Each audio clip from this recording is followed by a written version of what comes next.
अस्सलाम वालेकुम फ्रेंड्स, पाकिस्तान से मैं हूं फैसल। आप लोग देख रहे हैं फैसल मानी क्रिकेट शो। पाकिस्तान हिस्ट्री में फर्स्ट टाइम बांग्लादेश से टेस्ट मैच हार गया। उस हार के आफ्टर इफेक्ट्स अब आ रहे हैं। लोग सवालात उठा रहे हैं बाबर आजम की परफॉर्मेंस पे, शाहीन शाह अफरीदी के परफॉर्मेंस पे, जितने हमारे सीनियर प्लेयर हैं जिन्होंने काफी वक्त सर्व कर दिया पाकिस्तान की तरफ से खेलते हुए, लेकिन गेम इंप्रूव नहीं हो रही। गेम इंप्रूव क्या होनी थी, गेम तो उनकी नीचे आ रही है। अगर वो एवरेज प्लेयर थे तो अब बिलो एवरेज उनकी परफॉर्मेंस आ रही है। तो ऐसा क्यों हो रहा है? हमारे जो फॉर्मर क्रिकेटर्स हैं, जिसमें रमीज राजा है, अहमद शहजाद है, मोहम्मद हफीज है, वो भी सवाल कर रहे हैं हमारे पीसीबी चेयरमैन से कि आपने जो सर्जरी का नारा लगाया था, सर्जरी का जो ड्रामा किया था, वो सर्जरी किधर है? तो सवालात अगर उठ रहे हैं तो बिल्कुल सही उठ रहे हैं, क्योंकि आपकी जो परफॉर्मेंस है, हमारे जो सीनियर प्लेयर्स हैं उनकी परफॉर्मेंस पहले से बहुत नीचे आ गई है। बाबर आजम की अगर बात करें तो जब उनका कैरियर स्टार्ट हुआ था, वाकई अगर विराट कोहली से उनको मिलाया जाता था तो वाकई उनके स्टैट्स भी उसको शो करते थे, और उनकी जो परफॉर्मेंसेस थी अगेंस्ट ऑस्ट्रेलिया में जाकर उन्होंने 100 लगाया, साउथ अफ्रीका में जाकर उनकी परफॉर्मेंसेस थी। लेकिन रिसेंट टाइम में अगर आप देखें तो देखिए, प्लेयर का तो एक जब एक्सपीरियंस प्लेयर होता है तो उसने तो निखरना होता है उसकी गेम में। जिस तरह रोहित शर्मा, विराट कोहली, अब उनको देखें, अब उनमें नजर आता है कि एक्सपीरियंस प्लेयर हैं और उनकी गेम निखर के आई है। जो गलतियां थी, अगर उनसे पहले रोहित शर्मा से अगर वो स्ट्रगल करते थे शॉर्ट बॉल पे, तो अब उनका सबसे बेहतरीन पुल शॉट अगर किसी की है तो वो रोहित शर्मा की है। तो ये चीजें बाबर आजम में लैक करने लगी है। बाबर आजम के अंदर अगर एक कह लो कवर ड्राइव थी, तो अब कवर ड्राइव नजर ही नहीं आती। दूसरी तरफ अगर बात करें शाहीन शाह अफरीदी की, तो उनका एक स्पेल था इंडिया के खिलाफ जिसमें वो आगे बॉल करा के आउट करते थे। लेकिन आप ना भूलिएगा, क्योंकि शाहीन अफरीदी ने आज तक हमें कोई फंसा हुआ मैच नहीं हरवाया। उसी वर्ल्ड कप में पाकिस्तान जो सेमीफाइनल ऑस्ट्रेलिया से हार के बाहर हुआ था, 20 रन चाहिए थे 10 बॉलों पे, और शाहीन शाह ने उसी ओवर में मैच खत्म करा दिया। 3 छक्के खाए थे मैथ्यू वेड से, अगर आपको याद हो तो। उसी टूर्नामेंट में जहां पर उन्होंने जबरदस्त बॉलिंग अगेंस्ट इंडिया की थी, तो बुरी परफॉर्मेंस से अपना सेमीफाइनल भी हरवा दिया था। उसके बाद लगातार ऐसे मैचेस आए हैं, लगातार ऐसे मौके आए जहां पर शाहीन शाह अफरीदी जो है स्टेप अप नहीं कर सके। हमारा कोई भी सीनियर प्लेयर, मुझे नहीं याद पड़ता, अगर आपको याद पड़ता है तो जरूर बताइएगा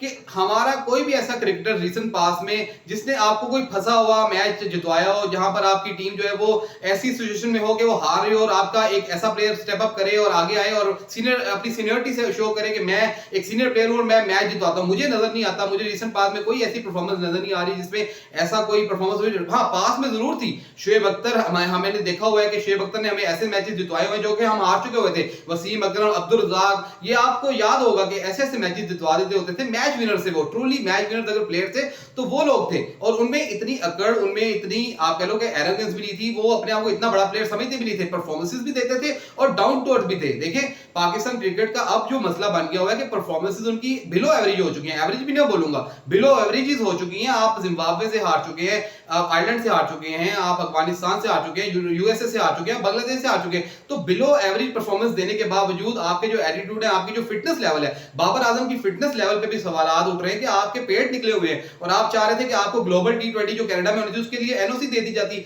आपने अगर एनओसी नहीं मिली थी तो उस दौरान आपने फिटनेस पे क्या काम किया? अब आपका पेट निकला हुआ नजर आता है। आपका कंपैरिजन तो किया जाता है विराट कोहली के साथ, लेकिन आप उसकी फिटनेस का लेवल देखें और अपनी फिटनेस का लेवल देखें। उनकी उम्र तो आपसे ज्यादा है, वो आपसे 5-6 साल शायद बड़े ही हैं, लेकिन उनकी फिटनेस लेवल जबरदस्त किस्म की फिटनेस है। आपकी फिटनेस लेवल, अब देखें, आपकी उम्र इतनी ज्यादा नहीं है, 30 के अगर करीब आप होंगे, 28-29 की अगर आपकी एज है, तो ये कोई इतनी ज्यादा, आपको तो सुपर फिट होना चाहिए और आपकी परफॉर्मेंस, जो आपकी परफॉर्मेंस 3 साल पहले थी उससे बेहतर परफॉर्मेंस आनी चाहिए। मुझे याद नहीं पड़ता कि बाबर आजम ने कभी आपको फंसा हुआ मैच जितवाया हो, किसी भी आपके सीनियर प्लेयर ने जिसको आपने इतना टाइम दे दिया आपको फंसा हुआ मैच जितवाया हो। तो हमारे पास मैच विनर्स की जो कमी हो गई है पाकिस्तान टीम में, ये बड़ा मसला खराब हो गया। दूसरी तरफ सवाल किया जी अपना क्या नाम है उनका, मोहम्मद हफीज ने सवाल किया हमारे चेयरमैन से कि आपकी जो सर्जरी होनी थी तो सर्जरी किधर है? और उनका एक जवाब आया, एक प्रेस रिलीज आई है कि अभी फिलहाल सर्जरी हो नहीं सकती क्योंकि हमारा बैकअप तैयार ही नहीं है। देखिए, कितनी एक आप कह लो कि अजीबोगरीब बात है कि 25 करोड़ का एक मुल्क हो, आपका इतना स्ट्रॉन्ग जो है डोमेस्टिक सर्किट हो, और आपने एक ऐसा प्लेयर तैयार नहीं किया जिसको बैकअप हो, जो बाबर आजम का बैकअप हो या शाहीन अफरीदी का बैकअप हो। आपके पास कोई ऐसा प्लेयर, अगर वो इंजर्ड हो जाते तो आप क्या करते? अब ये साफ साफ कहा जा रहा है पीसीबी की तरफ से कि आपका बैकअप तैयार ही नहीं है, आप इनको नहीं खिला सकते, आप एक बुरे को निकाल के दूसरा बुरा नहीं ला सकते, आपके पास अच्छा प्लेयर पीछे कोई मौजूद ही नहीं है। तो कितनी बुरी बात है। शायद इसी वजह से पाकिस्तानी टीम का ये हाल हो गया। आज के पाकिस्तान जो है बांग्लादेश से भी हार रही है, आपका बैकअप मौजूद नहीं है, आपके पास कोई आपकी स्ट्रेटजी नहीं है कि अगर बाबर आजम नहीं है तो देखिए, बाबर आजम के अलावा अगर आप इंडिया की टीम, इस टाइम ग्रेट टीम बनी है, तो विराट कोहली के साथ रोहित शर्मा आया, रोहित शर्मा के साथ शुभमन गिल आया, अब ऋतुराज गैक्वाड हैं आपके जो बड़े रिसेंटली अभी जबरदस्त प्लेयर हैं यार, उनका लेफ्ट हैंडर बैट्समैन है, अब मेरा उनका नाम मेरे जेहन से निकल गया। नाम मेरे ज़हन से निकल गया, बड़े जबरदस्त बैट्समैन है यार, जायसवाल उनका नाम है। देखिए उन्होंने एक के बाद बैट्समैन आने लग गया है उनके पास। उनको जो नजर आ रहा था कि हमारे पास जो कमजोरी है फास्ट बॉलिंग में कमजोरी है, वो बुमराह को लेके है, वो सिराज को लेके है, उन्होंने इंप्रूव किया अपनी टीम। उनको पता था कि मेरे पास एक बेहतर टीम बनने के लिए, ऑस्ट्रेलिया में जाके जीतने के लिए, इंग्लैंड में जाके जीतने के लिए हमें किन प्लेयर्स की जरूरत है, तो उन्होंने वो प्लेयर डेवलप किए, उनको मौका दिया और एक अच्छी टीम डेवलप कर ली। अब हमने देखे वन डायमेंशनल किस्म के सिर्फ T20 के प्लेयर्स इकट्ठे कर लिए और हम उनको कहते हैं कि आप टेस्ट में भी जाके परफॉर्म करें, आप जाके ओडीआई में परफॉर्म करें, और जो नहीं परफॉर्म कर रहे हैं उनको आप लगातार खिलाते भी जा रहे हैं। और बैकअप आपके पास है नहीं कि उन प्लेयर्स को ऐसा प्रेशर हो कि मैं परफॉर्म नहीं करूंगा तो मेरी जगह को ले सकता है। जब ऐसी सिचुएशन बन जाती है, जब आप बिल्कुल रिलैक्स हो जाते हैं कि मैं तो बाहर हो ही नहीं सकता, तो परफॉर्मेंस नहीं आ सकती। तो ये गलती जो है वो बोर्ड से स्टार्ट होती है और बोर्ड की वजह से ही आप कह लो कि जितना रिलैक्स किया गया। अब रमीज राजा ने बयान दिया, रमीज राजा का बयान जो था वो तो बड़ा मुजाहिका खेल था, मुझे तो हंसी आ रही थी कि वो कह रहे थे कि जैसी पिच ये कैसी पिच बना दी थी आपने पिंडी में। तो ये क्या कौन रहा है जो ऑस्ट्रेलिया के खिलाफ सीरीज थी पाकिस्तान में, और वो वहां पर उन्होंने फट्टा स्ट्राइक बनाए थे और उनसे जब सवाल हुआ तो उन्होंने कहा कि हम ऑस्ट्रेलिया के खिलाफ हम बाउंसी विकेट बना के, टर्निंग विकेट बना के तो क्या 3-0 हार जाते। तो ये सोच थी रमीज राजा की जब वो खुद चेयरमैन थे, इस तरह की उन्होंने बयान दिया था कि हम 3-0 हार जाते। वो सीरीज भी हम डर के 1-0 हार गए थे, अगर आपको याद हो। एक तरफ तो रमीज राजा बात करते हैं जी मैं इमरान खान का जो है वो उनके नीचे खेल चुका हूं, उनकी जो कप्तान दलेर कप्तानी थी मैं उनका बड़ा फैन हूं, लेकिन उनकी सोच में क्या सोच थी, वो तो हारने के लिए मैदान में उतरते नहीं थे। दूसरा आप उनके प्लेयर थे, आप उनके नीचे खेल चुके हुए, और आपकी जब आप पीसीबी चेयरमैन थे आपकी क्या सोच थी, आप डर के जो है ना कि हम डर ना जाए। जब डर के हार से आप करते हैं कि डर के खौफ से अगर आप करते हैं तो फिर आपका रिजल्ट ऐसे ही आता है। इंग्लैंड के खिलाफ भी आप डर रहे थे, आपको 3-0 मार के गई थी। यहां आपने ओवररेट किया अपनी टीम को कि जी बांग्लादेश को तो हम संभाल लेंगे, बांग्लादेश ने भी आपको हरा दिया, यूएसए को आपने किसी खाते नहीं लिखा था, यूएसए ने आपको हरा दिया था, आयरलैंड ने आपको हरा दिया था। तो आपकी बातें भी अजीबोगरीब है।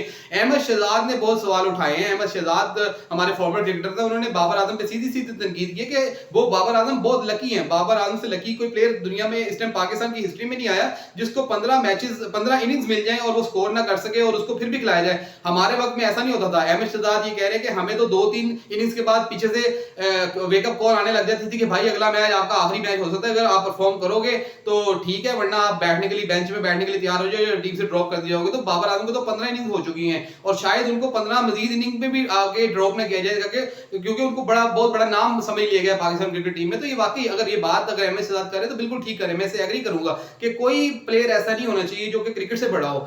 आपकी क्रिकेट जो है परफॉर्म करे, वो चाहे छोटा प्लेयर हो, आपको परफॉर्मेंस चाहिए पाकिस्तान की तरफ से। पाकिस्तान की तरफ से जो परफॉर्म करेगा उसकी इज्जत होनी चाहिए, उसको टीम में होना चाहिए। अगर पाकिस्तान की तरफ से नहीं परफॉर्म कोई कर रहा तो उसको बिठा देना चाहिए। मैंने पिछली वीडियो में बात की थी, अगर यही 22, 15, 20, 25, 33 अगर ये करवाने हैं बाबर आजम से तो कोई फायदा नहीं है हमें बाबर आजम का, कोई फायदा नहीं है हमें उसको स्टैट्स इंप्रूव करने के लिए उसको खिलाते रहने का। इस तरह के तो हमारे पास काफी प्लेयर्स ऐसे होंगे जो कि जिनको मौका दिया जाए शायद उससे बेहतर हमारे पास प्लेयर निकले हैं। कामरान गुलाम की मैंने बात की थी, तो उनको मौका दे दें, उससे हम 20-30 करवा लेंगे। उनसे हार जाएंगे तो कम से कम दुख नहीं होगा कि नए लड़के हार गए। लेकिन अगर आपके सीनियर प्लेयर जिन्होंने स्टेप अप ही नहीं करना, जिन्होंने मौके पे कभी आपको मैच जितवाना ही नहीं है, अगर वो बार बार ऐसे करेंगे तो गुस्सा आता है। इस चीज पे खफा होते हैं हमारे फैंस भी, और फिर भी देखें हमें भी गुस्सा आता है एज ए फैन कि यार अगर ये अब 6 साल बाद भी कुछ नहीं कर पा रहे, इतना खेलने के बावजूद, इतना एक्सपीरियंस हासिल करने के बाद भी कुछ नहीं कर पा रहे, तो फिर अगले 6 साल भी इनको देने का फायदा कोई नहीं है, कुछ नहीं कर पाएंगे। तो नए लोड को घुमाया जाए, कुछ वाकई स्पेशल टैलेंट आना चाहिए पाकिस्तान में भी, कि नजर आया कि मैच विनर्स आए हैं। मैच विनर्स की कमी है पाकिस्तान में।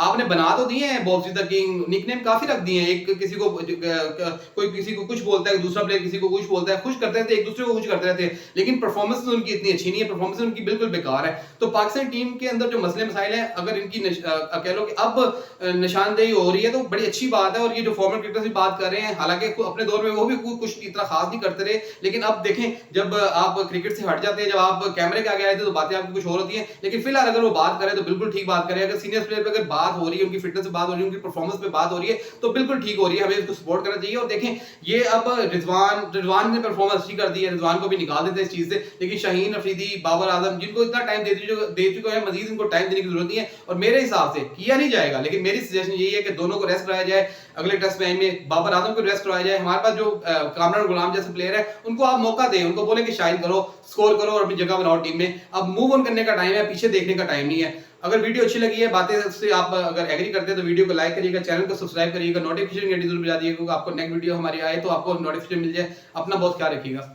अल्लाह हाफिज।